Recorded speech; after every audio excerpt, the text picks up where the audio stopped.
Hello friends, आज शुरू करते हैं एक्सरसाइज 3.4। क्वेश्चन नंबर 1 है स्टेट वेदर ट्रू और फॉल्स। स्टेटमेंट्स दी रखी है यहाँ पे, आपको ये बतानी है कि इनमें ट्रू है कि फॉल्स है। ऑल रेक्टेंगल्स आर स्क्वायर्स, कहता है कि जो सारे रेक्टेंगल होते हैं ना वो स्क्वायर होते हैं। अब देखिए, स्क्वायर होता है वो फिगर, वो क्वाड्रिलेटरल जिसकी चारों साइडें बराबर होती हैं, चारों एंगल्स 90 डिग्री के होते हैं। और रेक्टेंगल ऐसी फिगर होती है, ऐसा क्वाड्रिलेटरल होता है जिसकी आमने सामने की साइड्स बराबर होती हैं, छोटी बड़ी हो सकती है वो, और सारे एंगल 90 डिग्री के हो सकते हैं। तो सारे के सारे जो रेक्टेंगल होते हैं ना उन्हें हम स्क्वायर नहीं बोल सकते, क्योंकि स्क्वायर की चारों साइडें होनी बराबर जरूरी है, बराबर होनी। तो ये होगा false. Second, all rhombuses are parallelograms. Parallelogram ये होता है अपोजिट साइड्स बराबर होती हैं, अपोजिट एंगल्स बराबर होते हैं। और रोम्बस की अपोजिट साइड्स ही नहीं, इसकी चारों ही साइड्स बराबर होती हैं। साइड्स पैरेलल भी होती हैं और बराबर भी होती हैं। तो ऑल रोम्बसेस आर पैरेललोग्राम्स। तो एक रोम्बस के अंदर ना पैरेललोग्राम की सारी प्रॉपर्टीज होती हैं, तो सारे रोम्बसेस को हम पैरेललोग्राम्स बोल सकते हैं। तो ये ट्रू है। थर्ड है all squares are rhombuses and also rectangles. सारे के सारे जो स्क्वायर होते हैं ना उन्हें हम रोम्बस भी बोल सकते हैं और रेक्टेंगल भी बोल सकते हैं। बिल्कुल बोल सकते हैं, क्योंकि स्क्वायर की चारों साइडें बराबर होती हैं, पैरेलल होती हैं, बराबर होती हैं, और आमने सामने के ही नहीं सारे एंगल्स भी बराबर होते हैं। अब रोम्बस में क्या होता है, रोम्बस में साइड्स पैरेलल होती हैं और सारी बराबर होती हैं, और आमने सामने के एंगल्स भी बराबर होते हैं। इसी तरह से रेक्टेंगल में भी आमने सामने की साइड्स बराबर हैं, पैरेलल हैं, आमने सामने के एंगल्स बराबर हैं। यानी कहने का मतलब ये है कि स्क्वायर के अंदर रोम्बस की और रेक्टेंगल की सारी प्रॉपर्टीज हैं। तो एक स्क्वायर को हम रेक्टेंगल बोल सकते हैं और रोम्बस भी बोल सकते हैं। तो ये ट्रू है। फोर्थ है all squares are not parallelograms. कहता है कि जो स्क्वायर्स होते हैं ना, सारे के सारे स्क्वायर्स वो पैरेललोग्राम नहीं होते हैं। तो ये बिल्कुल फॉल्स है, क्योंकि देखिए ये होता है स्क्वायर। अब स्क्वायर तो पैरेललोग्राम होता ही है, इसकी आमने सामने की साइड्स जो है ना पैरेलल भी होती हैं और इक्वल भी होती हैं। और पैरेललोग्राम की प्रॉपर्टी यही होती है कि साइड्स बराबर होती हैं और पैरेलल होती हैं और अपोजिट एंगल्स बराबर होते हैं। इसके भी होते हैं स्क्वायर के, क्योंकि 90-90 का होता है, 90-90 का होता है। तो ये गलत कह रहा है। फिफ्थ पार्ट,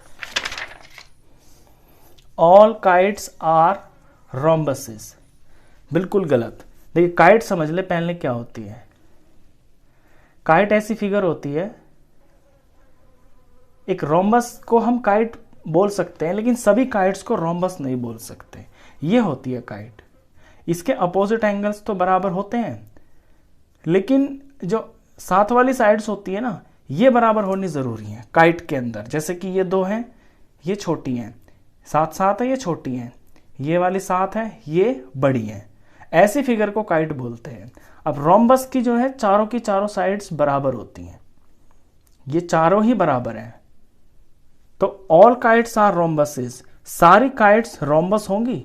तो हर काइट के अंदर रोम्बस की प्रॉपर्टी नहीं होती है, क्योंकि काइट में तो ये वाली साइड्स और ये दोनों जो जोड़ा है साइड का छोटा बड़ा हो सकता है ना, लेकिन रोम्बस में ऐसा नहीं होना चाहिए। रोम्बस में तो सारी बराबर होनी चाहिए।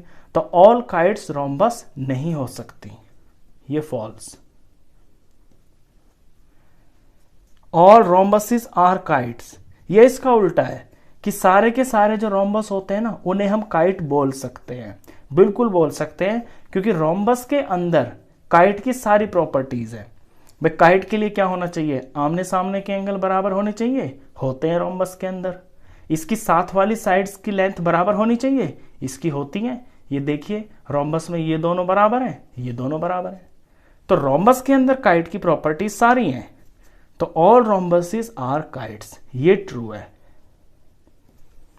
जी पे आते हैं, ऑल पैरेललोग्राम्स आर ट्रेपीजियम्स। अब पैरेललोग्राम तो ये होते हैं, पैरेललोग्राम में दोनों साइड्स का जो पेयर होता है वो पैरेलल होता है।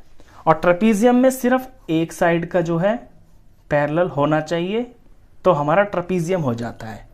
कोई भी एक पेयर लाइंस का पैरेलल हो जाए तो वो ट्रेपीजियम होता है।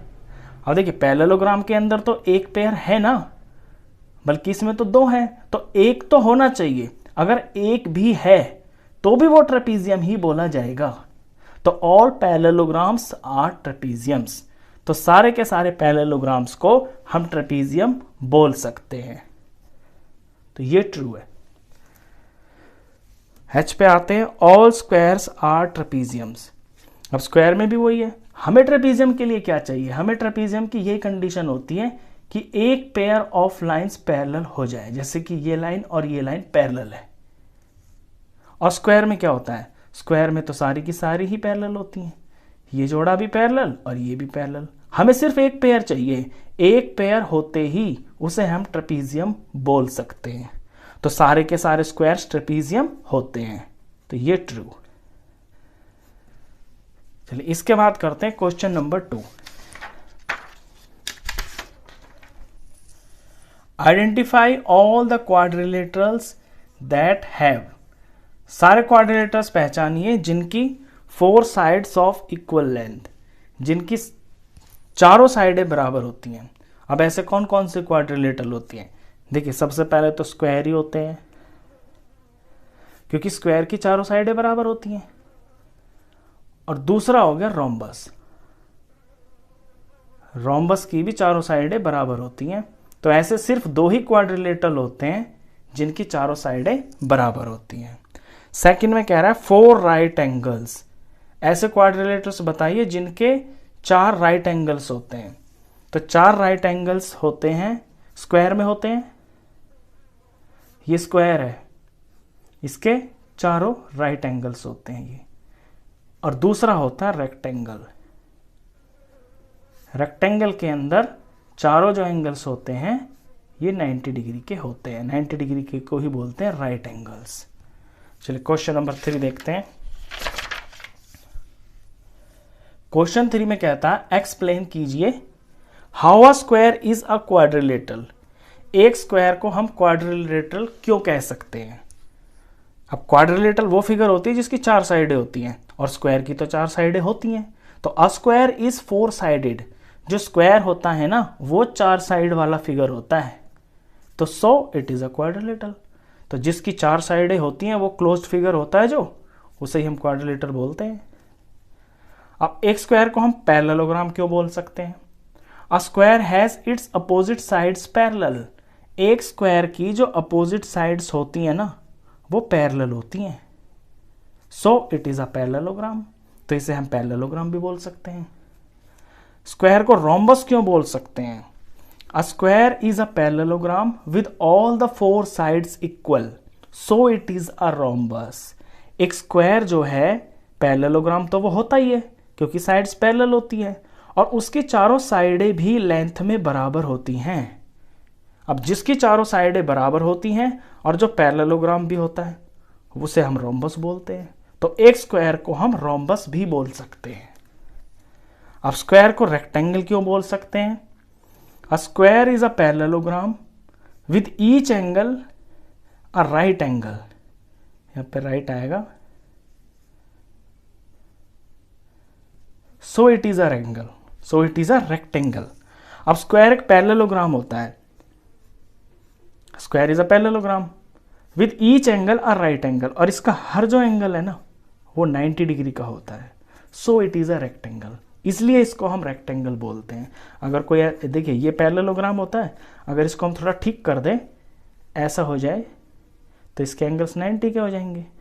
तो जब 90 डिग्री के हो जाएं और ये पैरेललोग्राम हो वो फिगर आपकी रेक्टेंगल ही होती है। तो इसमें आपने ये सीखा क्वेश्चन के अंदर कि एक स्क्वायर के अंदर ना पैरेललोग्राम की, रोम्बस की और रेक्टेंगल की सारी प्रॉपर्टीज होती हैं। हम स्क्वायर को पैरेललोग्राम बोल सकते हैं, रोम्बस बोल सकते हैं और रेक्टेंगल भी बोल सकते हैं। तो इस वीडियो में इतना ही। नेक्स्ट क्वेश्चंस के लिए मिलते हैं फिर नेक्स्ट वीडियो में। तब तक के लिए गुड बाय।